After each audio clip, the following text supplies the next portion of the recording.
Olá, estamos dando início a mais um programa Debates Le Monde Diplomatique Brasil, uma iniciativa do jornal Le Monde Diplomatique Brasil, em parceria com a TV PUC, com o canal universitário e com a TVT, a TV dos Trabalhadores.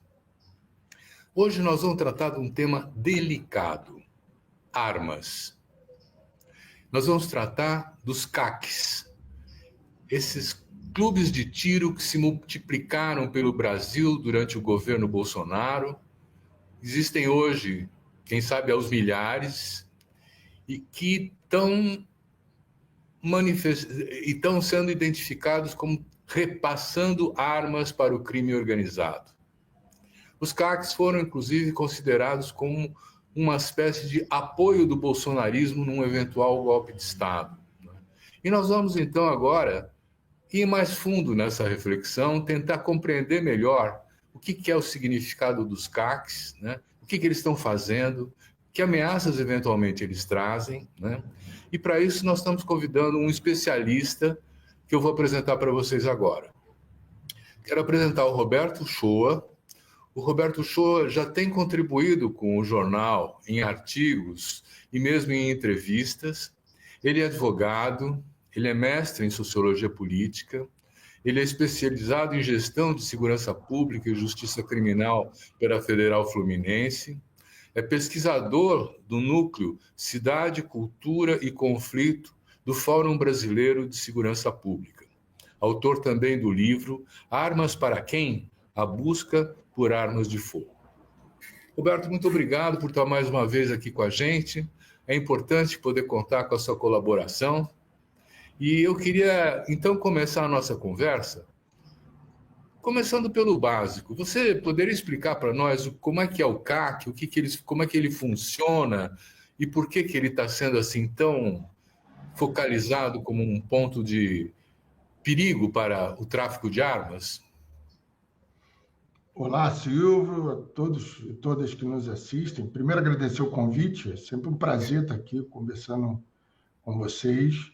E hoje é um dia muito interessante para a gente abordar esse tema, porque o dia 1º de julho ele marca uma mudança muito grande no controle de armas de fogo no Brasil, porque é a data em que foi definida pelo governo Lula, em que a fiscalização e o controle do mercado de CACs, ou seja, dos caçadores, colecionadores, atiradores, clubes de tiro, passa dos militares para a Polícia Federal.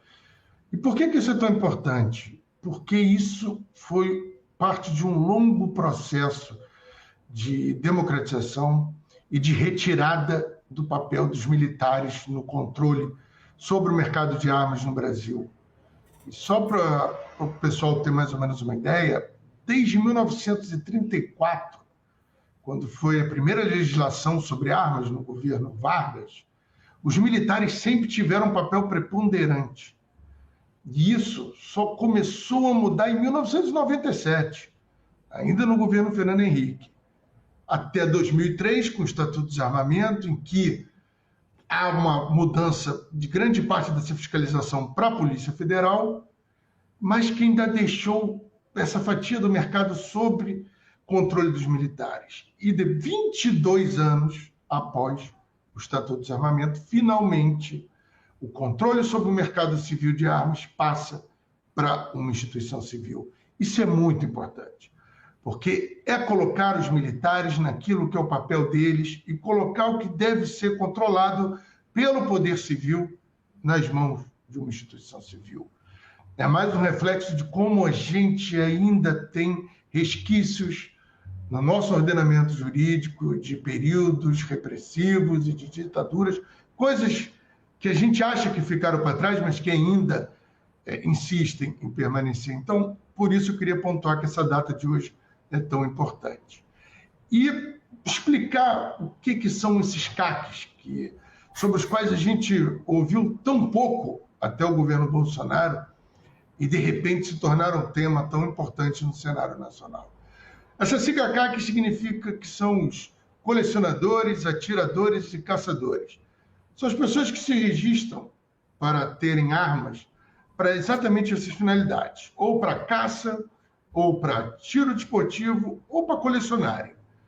E essas pessoas eram registradas, como eu disse, no Exército. Era um número relativamente pequeno. Entre 2003 a 2017, o crescimento foi contínuo, mas pequeno. A gente chegou só a 60 mil CACs registrados somente em 14 anos após a entrada em vigor do Estatuto de Desarmamento. Porém, quando vem o governo Bolsonaro e que passa a defender que esse público tem um acesso muito maior a grandes quantidades de armas e armas muito mais potentes, é que a gente vê esse número começar a disparar. E a gente sai de um número de 63 mil CACs em 2017 para quase 800 mil CACs em 2022. E é um público que teve acesso a grande quantidade de armas de fogo. Então, isso é para vocês terem noção do que são os CACs, de onde eles vêm, quem controla. É basicamente isso. Era um nicho do mercado de armas que o governo Bolsonaro decidiu privilegiar, dando um grande acesso a armas de fogo e munições, e que atraiu pessoas que não queriam a prática do tiro esportivo, que não eram caçadores, até porque a caça só é permitida no Brasil a javali, e era muito restrito. Mas é um público que veio em busca do acesso a armas e munições, que foi muito facilitado. Nós temos ideia, então, de quantos CACs? Você falou em números, mas eu estava pensando em clubes de tiro, né? Que nós temos aqui no Brasil. Olha, em clubes de tiro, uma última estimativa que foi feita, acho que pelo Instituto Sou da Paz, estava em 2.400 clubes. Mas é preciso também entender que o número de clubes de tiro do Brasil também disparou no governo Bolsonaro. E é importante explicar por que isso aconteceu. Até 2017, um CAC, vamos dizer um atirador desportivo, que ele queria ir da sua residência até o clube de tiro, essa arma, ela tinha que ir guardada no porta-luvas ou no bagageiro do carro. Essa arma não deveria estar municiada com as munições em local separado da arma em si, e somente chegar no local é que essa pessoa poderia manusear essa arma. Tudo ok. A finalidade é o tiro desportivo.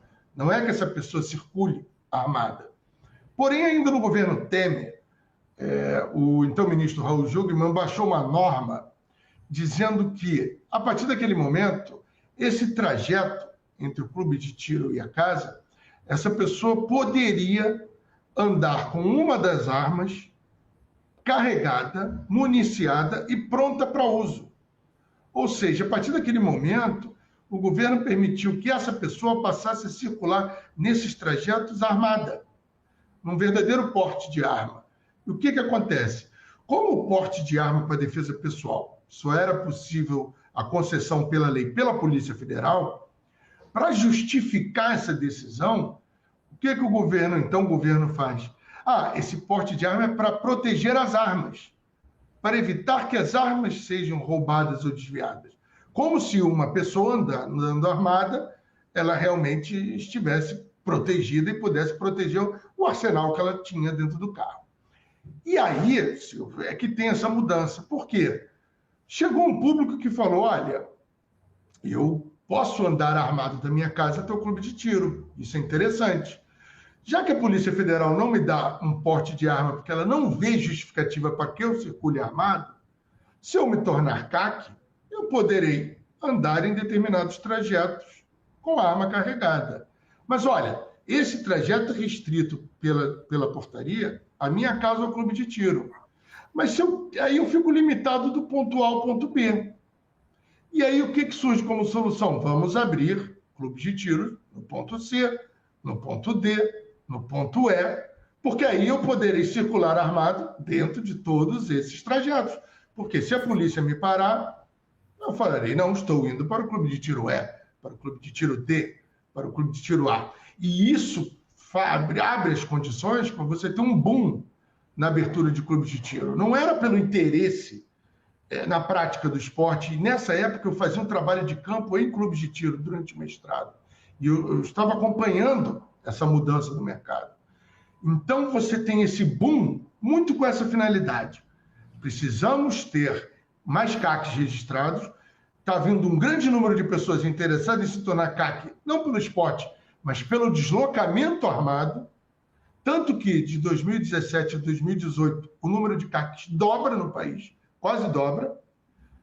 E por isso que a gente entende muito. E aí Bolsonaro vem em 2019, e o que ele faz? Olha, eu vou ampliar isso.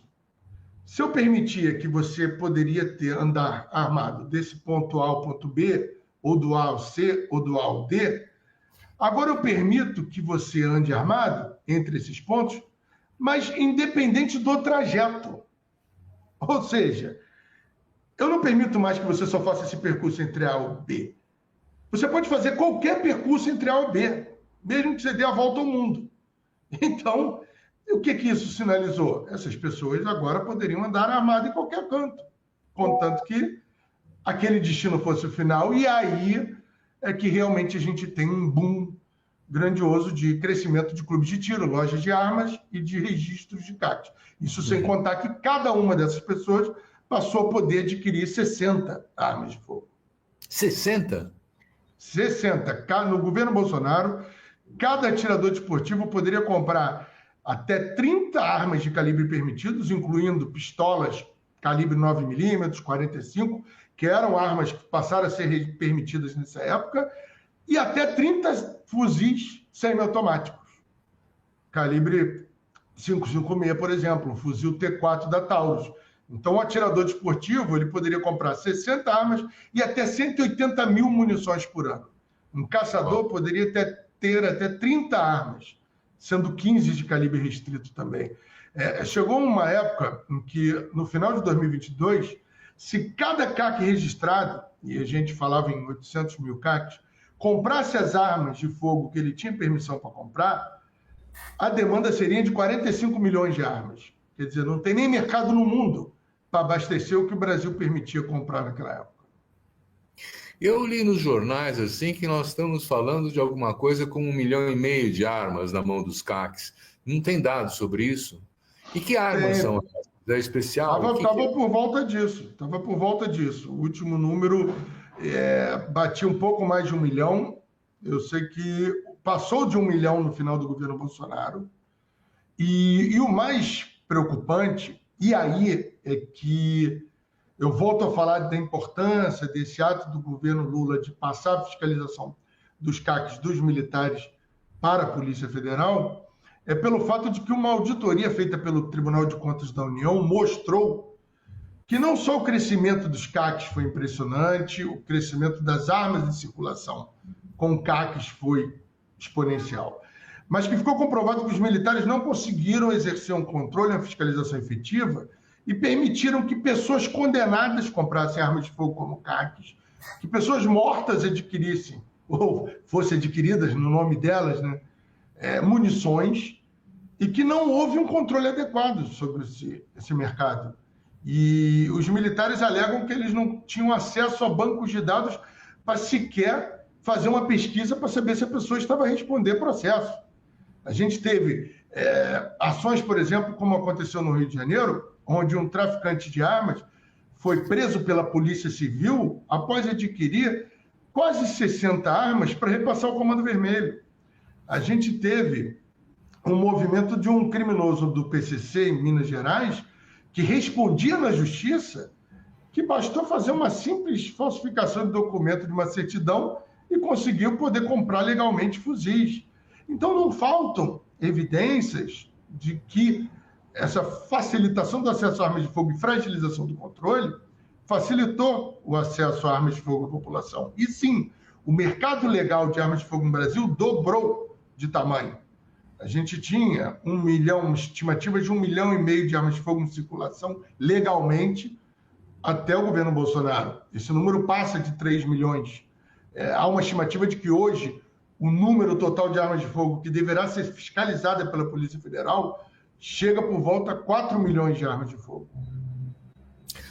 Roberto, nós vamos fazer um pequeno intervalo e já voltamos, tá?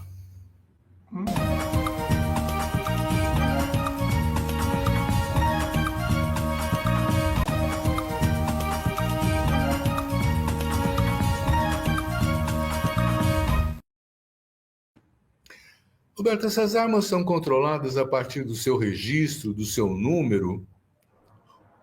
Tem algum mecanismo de poder fazer esse controle? Porque, veja, uma coisa é você ter passado agora para a Polícia Federal esse controle, mas nós já temos esse monte de armas distribuídas por aí. Houve tentativa de recuperar as armas, de reclassificar, de saber onde elas estão? Porque até onde eu pude perceber, tem certos clubes de tiro que não sabem onde estão as armas que eles registraram, né? Na verdade, o registro dos CACs, dessas armas que teriam clubes de tiro, eram de competência do Exército. O que o governo Lula fez logo no início, em 2023, assim que tomou posse? Diante das informações de que houve muitos problemas no controle e fiscalização desse mercado durante o governo Bolsonaro, principalmente nessa área de CACs, o governo determinou um recadastramento das armas de fogo adquiridas pelos CACs entre maio de 2019, quando começam realmente as grandes mudanças, e dezembro de 2022. Eram cerca de 1 milhão de armas de fogo que deveriam ser recadastradas. Se eu não me engano, posso errar no número, mas está por volta disso. Foram cerca de 960 mil armas foram recadastradas. Das armas de calibres permitidos, que são aquelas que a restrição era menor, por isso o nome, calibre permitido, houve um número de que mais de 100% das armas teriam sido recadastradas. Com um detalhe, o recadastramento dessas armas de calibre permitido, ela não foi feita de forma presencial. A pessoa simplesmente entrava no sistema, fazia um recadastramento, dizia que estava com essa arma e tudo bem. As armas de calibres restritos, que eram cerca de 51 mil armas, dessas 960 mil, que deveriam ser recadastradas, essas precisavam ser apresentadas. Porque são as armas sobre as quais o governo queria ter mais controle, e a gente fala aí sobre fuzis, armas de calibres muito mais potentes, que realmente demandam uma atenção maior, porque são armas que têm um interesse enorme do crime organizado. Dessas 51 mil armas que precisavam ser apresentadas presencialmente, por volta de 6 mil não foram recadastradas. E aí a gente está falando um percentual de 12% das armas de calibres restritos não foram recadastradas. Ou seja, são cerca de 6 mil armas que o governo não sabe se permanecem com as pessoas, se foram desviadas, onde estão. E aí, o que me preocupa é que, olha, tinha um discurso de que, poxa, das 900, só 6 mil armas das 960 mil não foram recadastradas. Um número pequeno. Não. O que me preocupa foi que, das armas que precisavam ser apresentadas, 12% não foram. Se a gente puder repassar esse número para aquelas que não precisavam ser apresentadas, aí a gente já está falando em 100 mil armas. Porque é só aplicar o mesmo percentual, porque elas não precisaram ser apresentadas. E aí a gente está falando uma quantidade de armas absurda que pode ter sido desviada, que pode hoje não estar nas mãos das pessoas. E o que mais me impressiona é que, mesmo de posse desse dado, desde 2023, indagados, eu conversei com algumas reportagens nesse sentido para saber o que foi feito, houve um limbo e não foi aberto um inquérito, não foi feita a fiscalização. Ninguém foi em busca dessas 6 mil armas para saber se elas foram desviadas por crime organizado, se elas estão ainda nas mãos dessas pessoas. Isso é muito preocupante. E aí cabe a indagação. Com essa mudança da fiscalização, isso vai ser feito? A Polícia Federal vai ter a estrutura de pessoal e de infraestrutura física e computacional para ter esse trabalho, para fazer esse trabalho? E a gente tem que entender o seguinte: independente, Polícia Federal, Exército, a verdade é que o Brasil sempre tratou a questão do controle de armas de fogo como uma questão secundária, porque ela permanece sendo feita por instituições nas quais o controle desse mercado não é atividade fim. Não era atividade fim dos militares e não é atividade fim da Polícia Federal. É uma atividade sobressalente. E aí a gente tem que entender. Um mercado que dobrou de tamanho, em um país que tem 40 mil homicídios por ano, onde 80% deles são cometidos com o uso de armas de fogo, onde a gente tem organizações criminosas que dominam territórios por todo o país, sob o controle armado, onde a gente tem organizações criminosas que atuam como multinacionais do crime e uma indústria armamentista fortíssima, onde o Brasil é o terceiro maior exportador de armas leves do mundo, a gente não tratar a questão das armas de fogo como central, é algo que a gente tem que pensar. Eu acho que a gente está tratando esse problema sem a importância devida. Pois é, mas havia um contrabando de armas importante, né, nas fronteiras do país e tal, que a Polícia Federal, inclusive, denunciava. Isso, a facilitação para a compra aqui internamente, afetou esse contrabando de armas ou não? O que acontece? Vamos fazer retroceder um pouquinho no tempo para explicar para quem está assistindo como é que isso funciona, porque tem sim essa coisa do mas não é o armamento legal que arma os criminosos. Não é o fuzil, vem de fora. Um AK-47, fabricação russa ou chinesa, não é fabricado no Brasil. Mas vamos lá. Da década de 80, quando começam a surgir os primeiros fuzis, década de 80, 90, principalmente em áreas dominadas por organizações criminosas no Rio de Janeiro, você observa que essas armas, normalmente, elas têm duas fontes. Ou elas vêm do tráfico internacional, contrabando, aí portos, aeroportos e fronteira terrestre, principalmente Paraguai, ou desviada de arsenais públicos brasileiros. E aí a gente fala de quartéis militares, batalhões da polícia e delegacias de polícia civil. Isso vem nessa direção durante anos. Isso vem da década de 90, continua no 2000. O Brasil, principalmente o Rio de Janeiro no início, observa uma corrida armamentista, porque quando você chega o fuzil com uma organização criminosa, a outra também vai querer ter, e depois a polícia entra nessa corrida armamentista, com aquele discurso de que a polícia está menos armada que o criminoso, e a gente entra nessa situação até 2015, até 2017. Não, até 2019, quando o governo Bolsonaro passa a permitir que o fuzil seja vendido a pessoas físicas no mercado interno. E aí, aquele fuzil que ou era desviado de arsenais públicos, que continua, sempre continuou, o Brasil tem um problema sério com isso, como a gente viu no furto de metralhadoras no quartel em Barueri, e isso não é um caso isolado. Se a gente fizer um levantamento, vai ver que isso quanto mais em vários arsenais públicos. Inclusive, a gente tem um problema de falta de transparência nesse sentido, porque se você perguntar, a gente sequer consegue dimensionar o tamanho desse problema. A gente tem que entender que um fuzil ele vinha no mercado internacional, ele custava 70, 60 mil reais com uma organização criminosa. E ele podia ser apreendido, tanto num aeroporto, quanto numa estrada ou numa embarcação.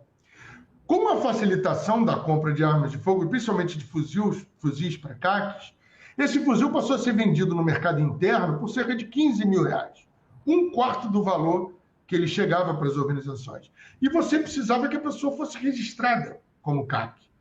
E o controle sobre isso era muito frágil. E você comprava essa arma, que era entregue por uma transportadora no local de destino. Então você teve organizações criminosas utilizando laranjas, organizações criminosas utilizando pessoas que ainda tinham ficha limpa para adquirirem, se registrarem como CACs e adquirirem essas armas de fogo, ou até mesmo pessoas que se registravam como CACs, revendiam essas armas e faziam um falso registro de furto, ou até mesmo de roubo. Por quê? Você comprava essa arma por X e repassava por 4X.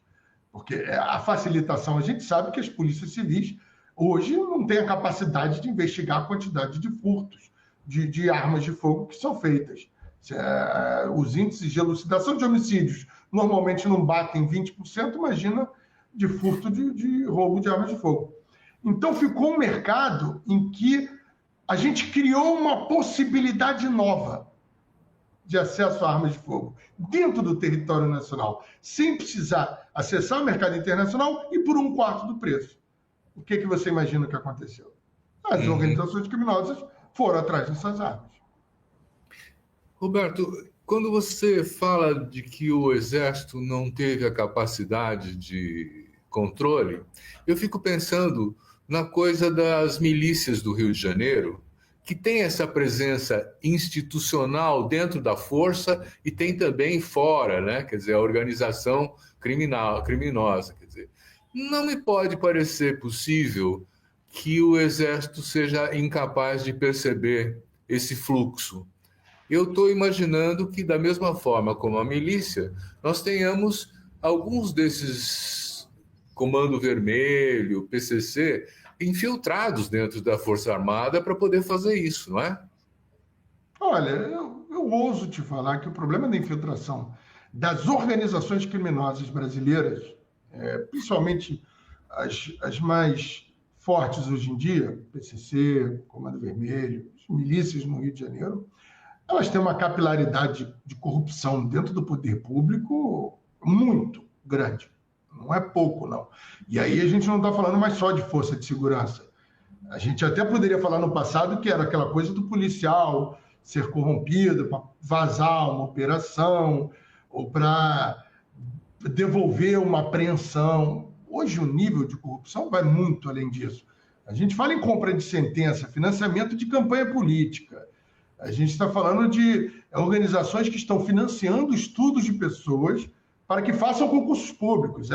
Algumas hoje em dia elas já não esperam para depois corromperem, elas já estão financiando a entrada dessas pessoas nas estruturas dos estados. E aí a gente está falando poder legislativo, poder executivo, judiciário, Ministério Público e forças de segurança.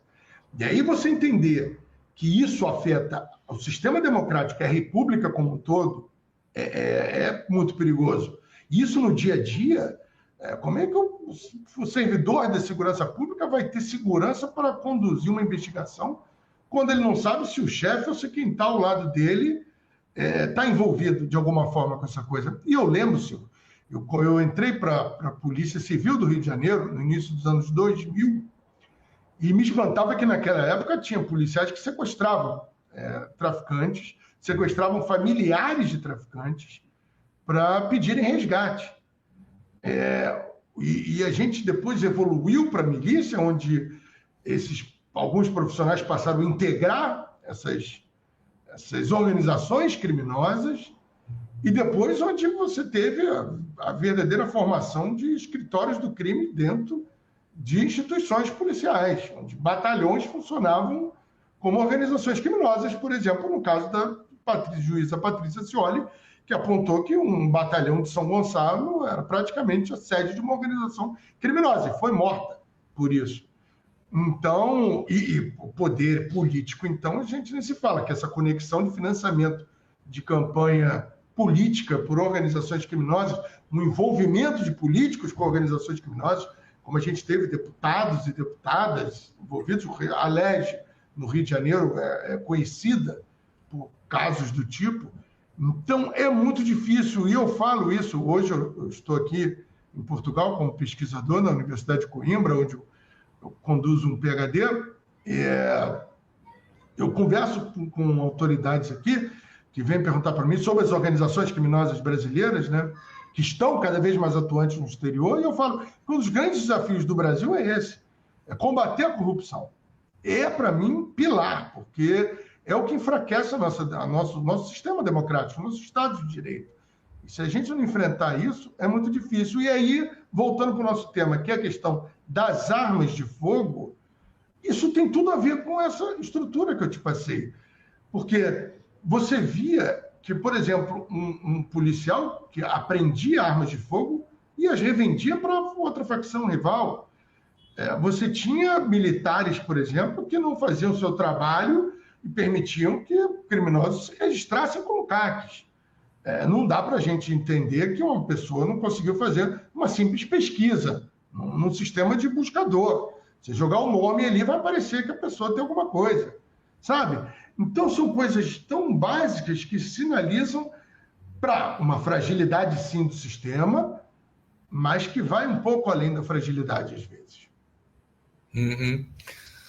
Roberto, você como membro do Fórum Brasileiro de Segurança Pública está também debatendo que alternativas existem para enfrentar essa situação. Nós vamos fazer um pequeno intervalo e já voltamos.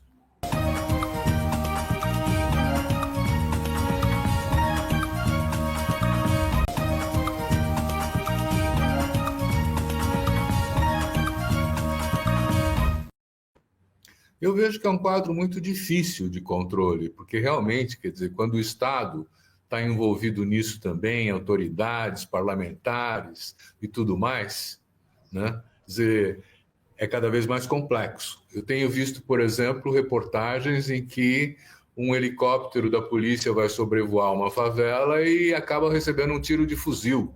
E já não pode mais fazer esse trabalho sem esse risco, né? Quer dizer, como é que o Fórum Brasileiro de Segurança Pública, como é que você, como pesquisador, está vendo a maneira de enfrentar essa situação? Olha, quando a gente teve esse debate ali no final de 2022, na campanha presidencial, onde o tema das armas foi central, e aí, sim, eu acho que tem que ser um tema central, mas não pela centralidade que estavam dando, porque estavam falando sobre o acesso a armas de fogo. E a gente tem que debater armas de fogo num outro prisma, não é só sobre acesso, é sobre controle, é sobre combate às rotas do tráfico, é sobre evitar que essas armas continuem abastecendo organizações criminosas e permitindo que elas controlem territórios onde residem milhões de pessoas. E quando você fala sobre essa questão do helicóptero, por exemplo, e é exemplificativo disso o fato de que agora a polícia do Rio de Janeiro quer comprar um Black Hawk, que é um modelo de helicóptero utilizado pelas forças armadas americanas, forças especiais, tudo que é completamente blindado. Mas, e aí eu volto a te falar, é novamente aquela corrida armamentista. Tem uma imagem impressionante que eu vi recentemente, que foi do cartel Jalisco Nova Geração, do México, que eles faziam um vídeo, porque tem essa coisa do novo governo Trump ter designado os cartéis mexicanos como organizações terroristas, e eles faziam uma imagem mostrando um Javelin. O que é um Javelin? É um sistema de mísseis guiados que derruba helicópteros, mesmo blindados, e destrói tanques.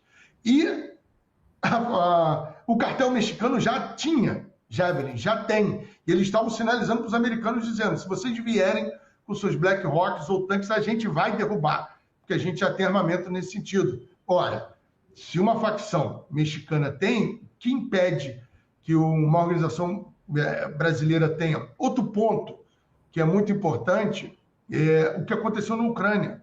A gente teve um ataque onde os ucranianos planejaram dezenas de drones e atacaram bases aéreas russas a 4.000 quilômetros do ponto de operação.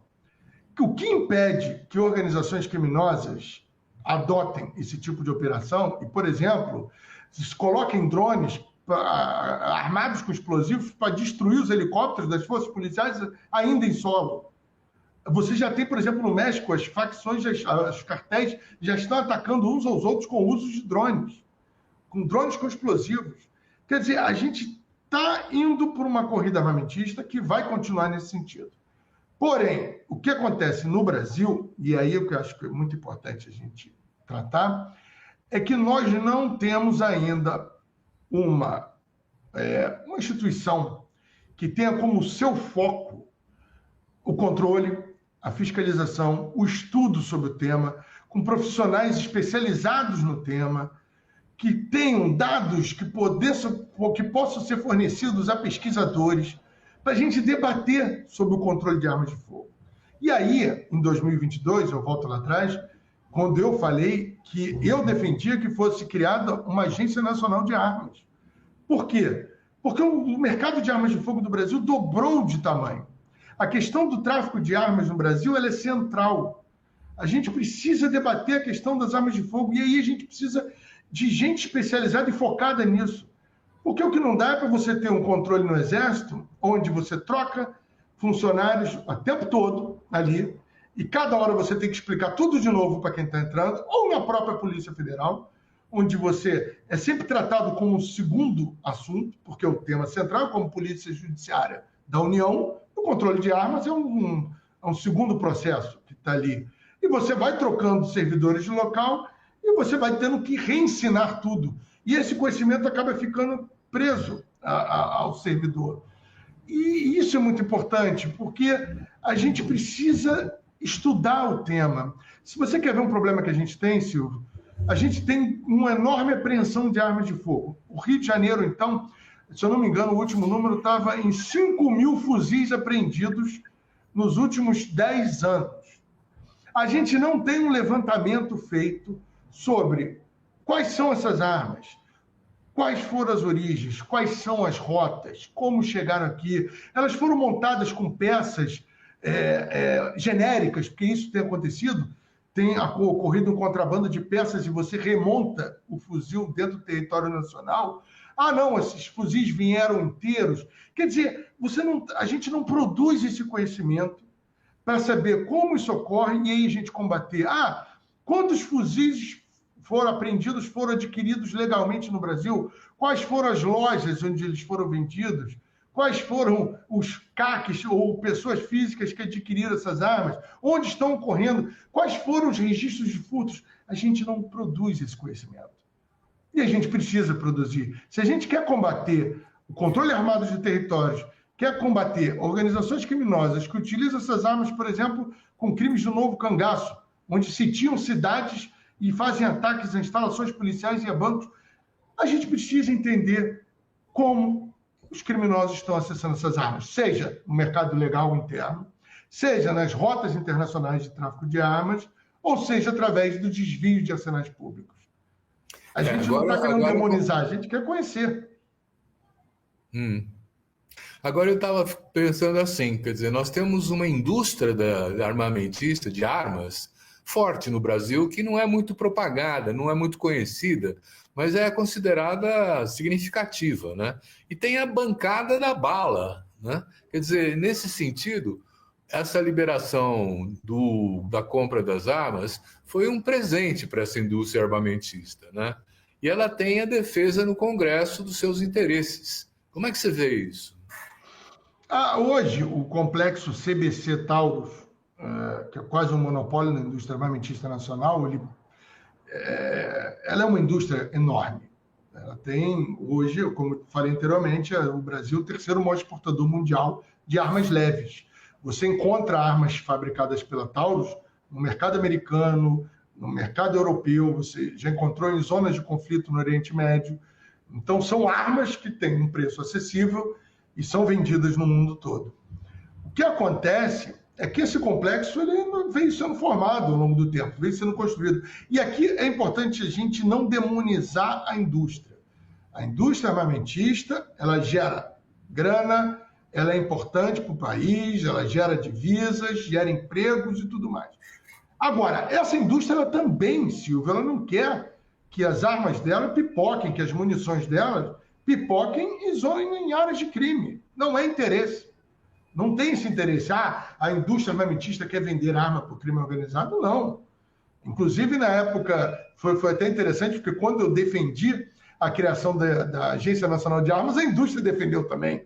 Foi muito interessante isso na época. Falaram, o show e a indústria estão defendendo a mesma coisa. Falaram, não, porque não é.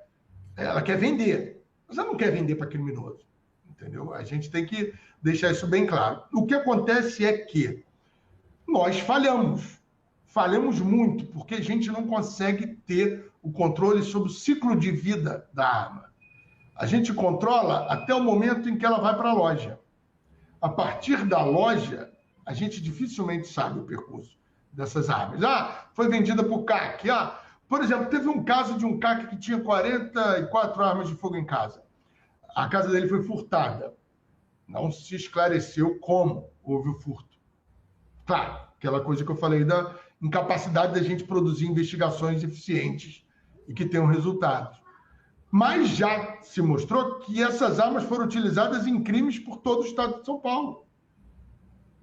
Hoje você tem uma ferramenta que é muito interessante, que é a investigação balística, que é uma coisa recente no Brasil, mas que tem mostrado já sua importância, que através de exame balístico já se comprovou, por exemplo, que a mesma arma foi utilizada em crimes em diversos estados do Brasil.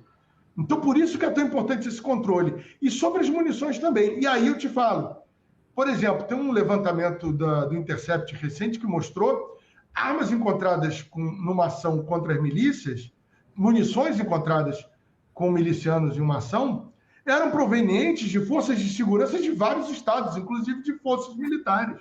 A vereadora Marielle foi morta com munições que foram adquiridas pela Polícia Federal. A juíza Patrícia Scioli foi morta com munições adquiridas pela Polícia Militar. A gente sequer está controlando as armas que são adquiridas pelo poder público.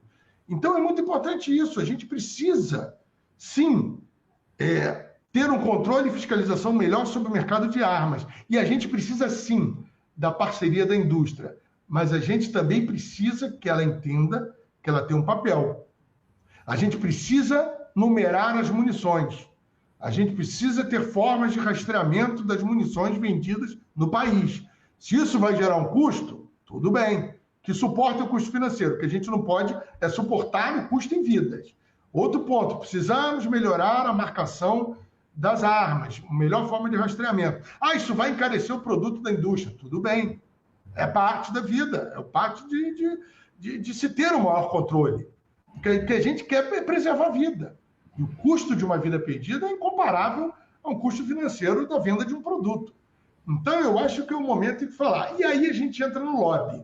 Bancada da bala, bancada armamentista, vários nomes que eles dão. Infelizmente, a gente tem um discurso de que as armas promovem a segurança, de que diante de um quadro de insegurança, as armas são a saída adequada para as pessoas se protegerem.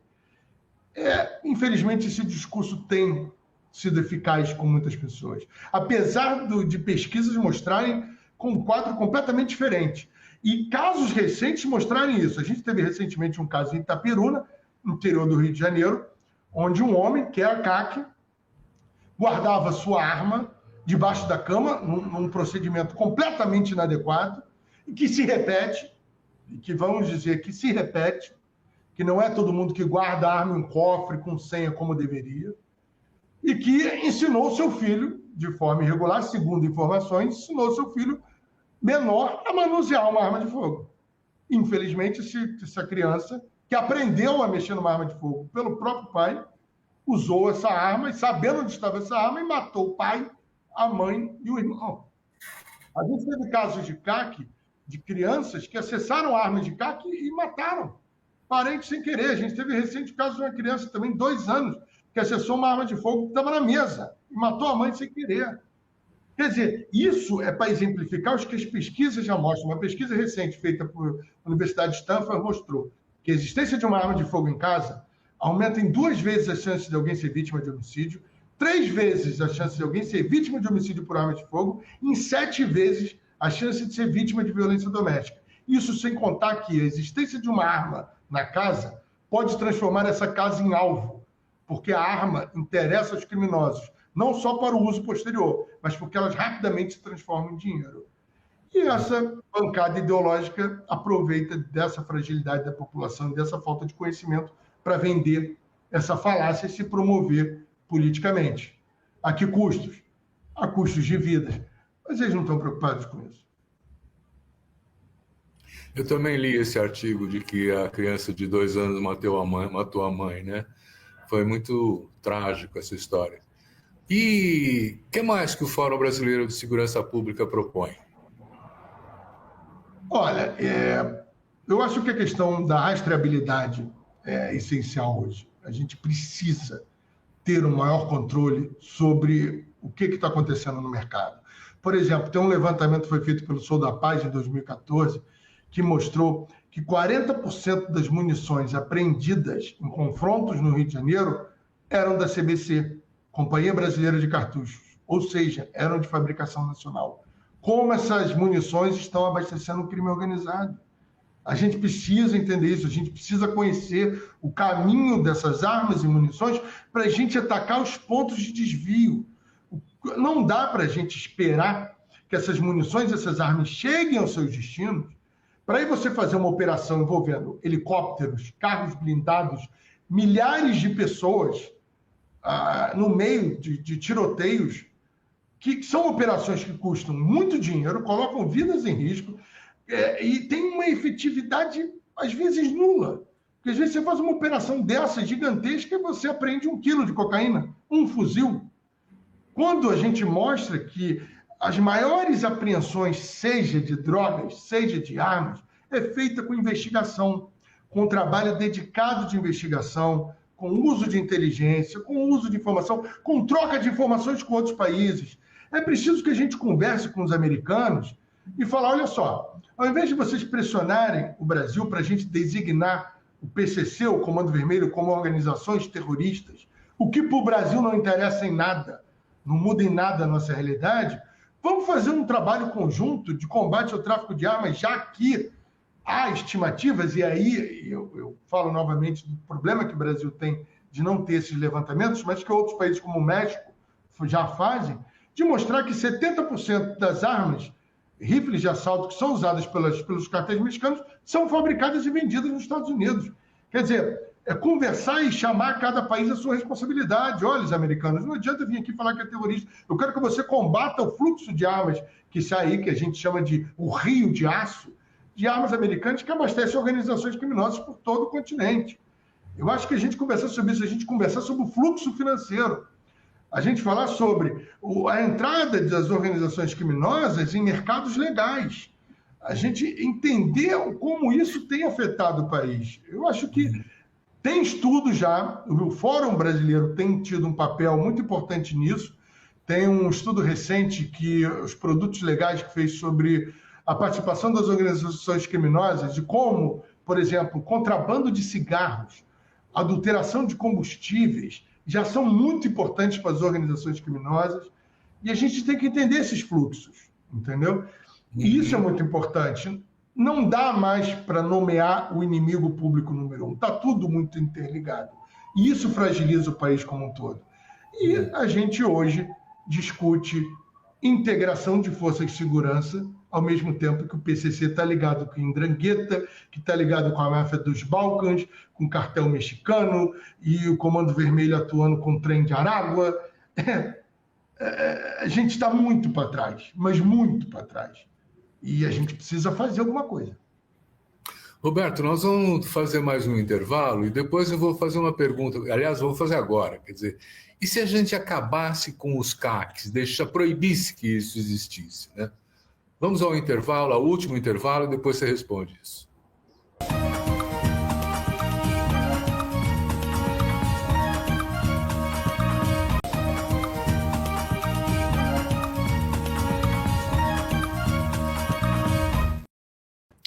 Então, pensando assim, mesmo que a gente considere que é um direito de uma pessoa portar uma arma legalmente, né? Quer dizer, os CACs estão se revelando um espaço muito perigoso do ponto de vista da sua porosidade com o crime organizado, enfim, com a falta de controle. Seria possível pensar uma proibição da existência de CACs? Olha, eu não diria proibição. Eu diria que a gente tem que voltar a ser o que era até 2017, quando começou esse desvirtuamento do Instituto. E eu te cito um outro exemplo que mostra o tamanho do problema. Tem um deputado federal, Marcos Polon, que é ligado ao ProArmas, que é uma dessas novas entidades que simula a National Rifle Association americana, que seria uma entidade de defesa do armamento da população e tudo mais. Recentemente teve uma fala dele onde ele indica a proprietários de terras. Essa fala parece ter sido feita no movimento Invasão Zero, onde ele indicava que esses proprietários de terra deveriam ou ter javalis em suas terras para justificarem a aquisição de armas de fogo para a caça, ou que colocassem clubes de tiro nessas propriedades, porque dessa forma justificaria a circulação das pessoas portando armas de fogo de alto poder, cinético, como exemplo, como por exemplo fuzis semiautomáticos, dentro dessas propriedades, e que, no caso de uma possível invasão, de um possível acesso indevido à sua propriedade, essa pessoa estaria ali armada, por exemplo, atrás de um javali, e aproveitaria esse momento para tentar se defender de uma possível invasão e tudo mais. Você vê que é toda uma construção de uma justificativa que desvirtua o Instituto para um uso diferente da arma para aquilo que foi concebido. E isso que a gente tem que evitar. Você quer clube de tiro? Vamos manter os clubes de tiro que realmente têm uma finalidade esportiva. E eu vi durante a minha pesquisa, principalmente em 2018 e 2019, por exemplo, na região que eu pesquisei, que era o interior do Rio, norte do Rio de Janeiro, você tinha um clube de tiro com uma estrutura que existia há 70 anos, onde as pessoas tinham aquele tiro ao prato, você tinha uma ampla área, você tinha várias zonas de tiro, onde o acesso do atirador era mais restrito, você, para se tornar sócio, era mais complicado, não era tão fácil. Ao mesmo tempo, a proliferação de clubes, onde você é um recinto fechado, você tinha 4 corredores, onde se praticava o tiro e não tinha mais nada.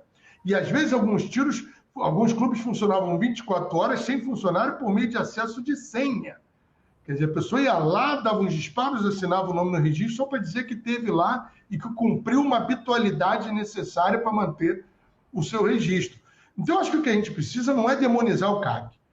O que a gente precisa é retornar ao que era até 2017. Sim, a pessoa que quer ser atirador desportivo vai ter, mas sob regras rígidas. Porque a pessoa que é atirador desportivo de verdade, ela também não quer essa bagunça.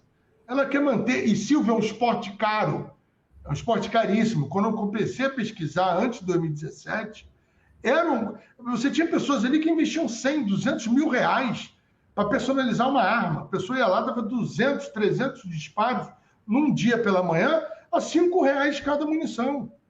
Então não é um esporte para qualquer um. Outra coisa, javali.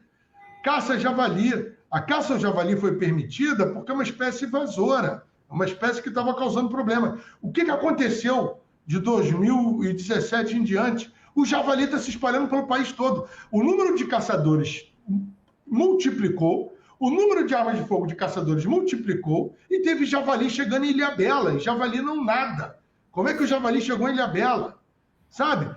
Javali chegando em regiões que ele nunca tinha sido colocado. Por quê? Como justificativa para você ter essa caça. Você tendo fazendas instituindo o passeio da caça. Quer dizer, se tornou uma fonte de renda. A gente precisa entender isso. A gente precisa fazer com que esse instituto volte a ser o que era. E isso não vai ser fácil, porque politicamente hoje, com o Congresso que foi eleito e o Congresso que se projeta que seja eleito, vai dificultar muito qualquer mudança nesse sentido. E eu temo fazer um prognóstico ainda mais assustador. Eu acho que os avanços de controle que a gente fez no governo Lula serão desfeitos no caso de uma mudança no Executivo, e mesmo que não haja mudança no Executivo, que haja um aumento dessa onda conservadora no Parlamento, tanto no Senado quanto no Congresso, o Executivo não tem a força suficiente para evitar maiores acessos. E aí a gente tem... Porque é importante o seguinte também, Silvio.